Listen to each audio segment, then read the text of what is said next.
Hi. How are you doing? Fine. And you? I saw your face like I'm clicking something. I'm very well. I've been really looking forward to talking with you because I was looking, first of all, this is Miguel, everybody who's watching. He's my coffee break Ah, of the day. hi.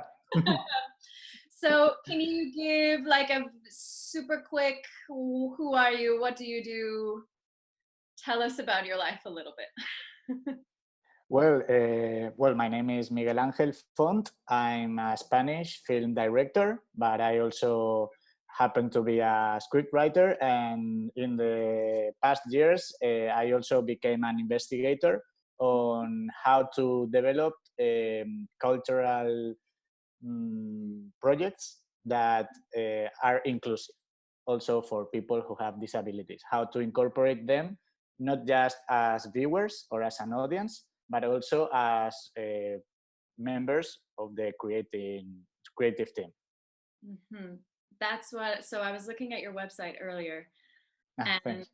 I think it's so cool what you're doing. And I just wondered if you would maybe talk a little bit about, of course, we're in this crazy situation.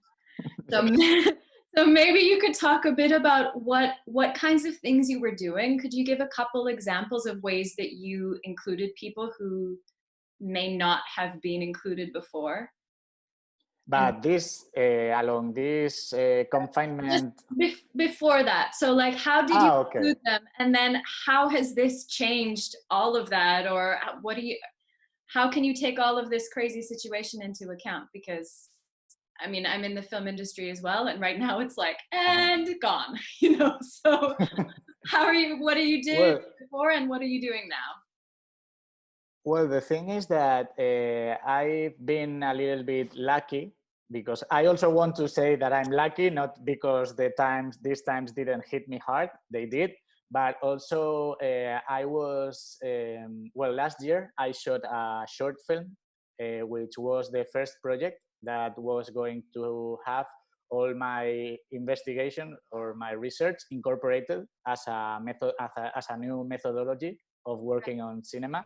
So what is this methodology briefly explained? I start thinking on the accessibility tools.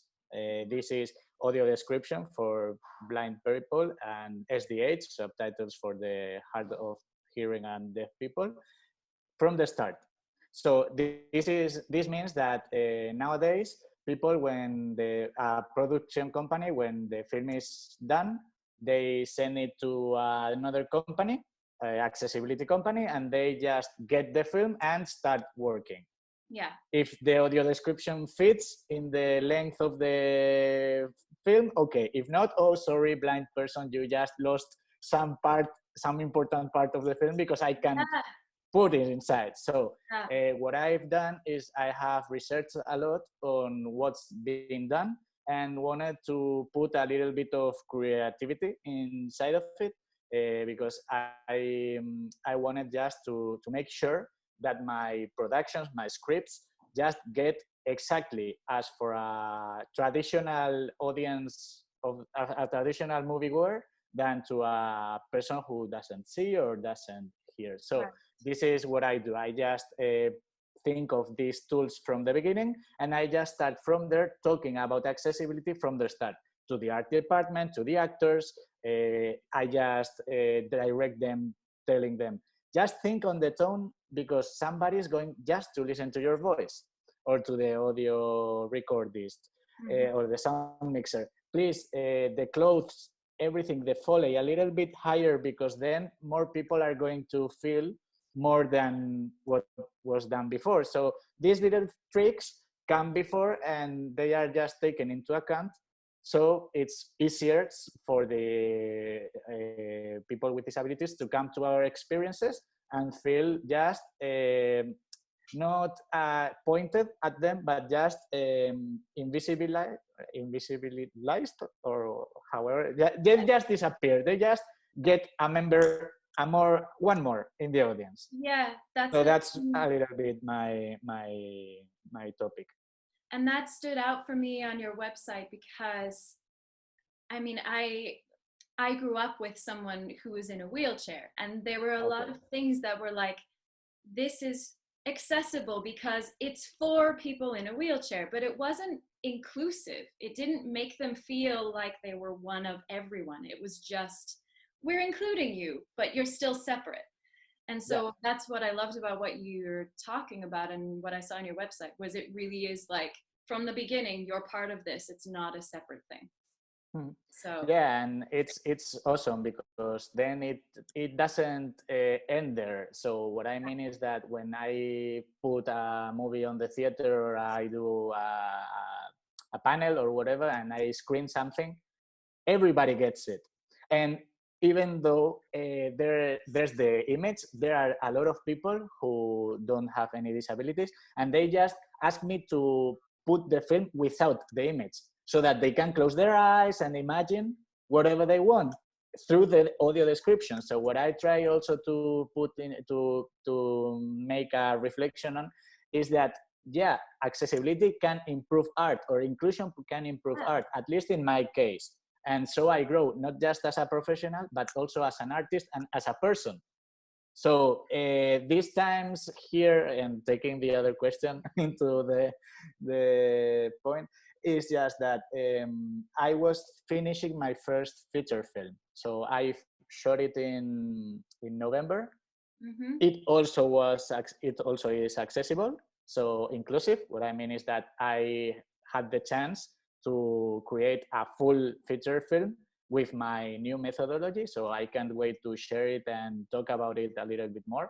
But the thing is that I finished the shooting on November.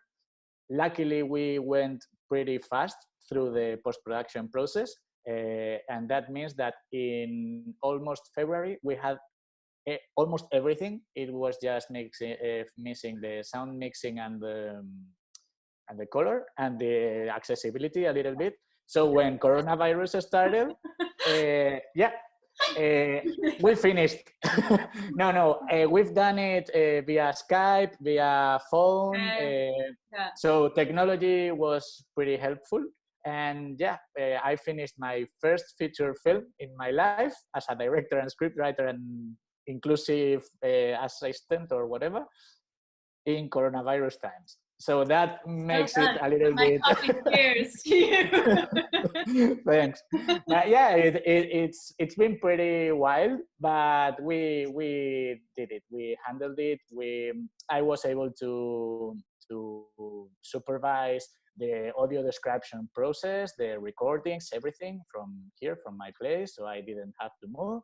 And yeah, we finished it, sent it to the producers, and I hope they are happy because yeah, their film wasn't blocked because of this situation. We were able to finish it 100% and be accessible as well.